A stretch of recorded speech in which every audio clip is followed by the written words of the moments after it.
YCP అధినేత జగన్ ఒక నిర్ణయానికొచ్చారా? పార్టీలో భారీ ప్రక్షాళన చేయనున్నారా?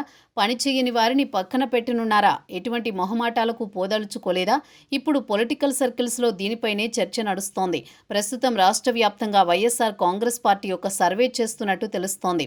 నియోజకవర్గాల వారీగా చేస్తోన్న ఈ సర్వేలో అసలు పార్టీలో యాక్టివ్గా ఉన్నవారు ఎవరు, లేనివారు ఎవరు, వారి ప్రభావం ఎంత ఉంటుంది, వారి స్థానంలో కొత్త నేతకు ఛాన్స్ ఇస్తే ఎలా ఉంటుంది అనే దానిపైన ఒక సమగ్ర సర్వే చేసినట్టు తెలుస్తోంది.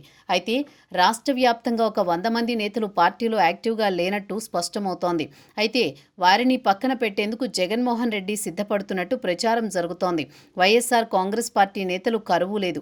కానీ 2024 సార్వత్రిక ఎన్నికల్లో ఓటమి తర్వాత చాలా మంది నేతలు యాక్టివ్ కావటం లేదు. శ్రీకాకుళం నుంచి అనంతపురం వరకు కీలక నేతలు చాలా మంది ఇంకా పార్టీ కార్యక్రమాల్లో పాల్గొనడం లేదు. ఉన్నామంటే ఉన్నామన్నట్టు వారి వ్యవహార శైలి ఉంది. పార్టీ కార్యక్రమాలకు పిలుపునిచ్చినా ఏదో నామమాత్రంగానే హాజరవుతున్నారు. శ్రీకాకుళం జిల్లాకు చెందిన మాజీ మంత్రి ఒకరు సీనియర్ మోస్ట్ లీడర్. ఆయన ఇంతవరకు పార్టీ కార్యక్రమాల ముఖం చూడడం లేదు. కొందరైతే నియోజకవర్గాల్లో అందుబాటులోకి లేకుండా సాక్షి మీడియాలో ప్రకటనలకు పరిమితమవుతున్నారు.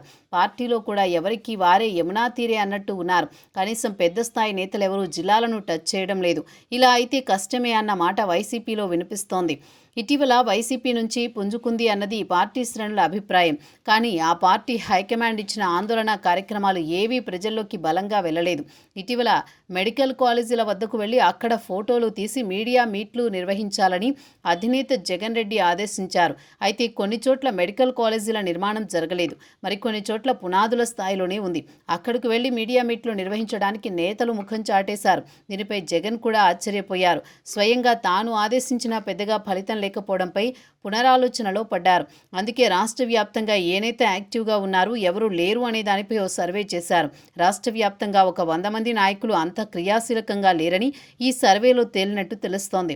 దీనిపై పూర్తి సమాచారం తీసుకున్నాక దిద్దుబాటు చర్యలకు దిగే అవకాశం ఉంది. ఇలా గుర్తించిన 100 మంది నాయకుల పనితీరు, వారి ప్రభావం ఎలా ఉంటుంది, నాయకత్వం మార్చితే ఎటువంటి పరిణామాలు జరుగుతాయి అన్న దానిపైన జగన్ రెడ్డి సీరియస్గా ఆలోచన చేస్తున్నట్టు తెలుస్తోంది.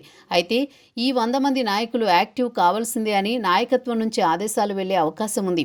అక్కడకు వారు మార్చుకుంటే మాత్రం జగన్ రెడ్డి ప్రత్యామ్నాయ ఏర్పాట్లకు దిగడం ఖాయంగా తెలుస్తోంది. మరేం జరుగుతుందో చూడాలి.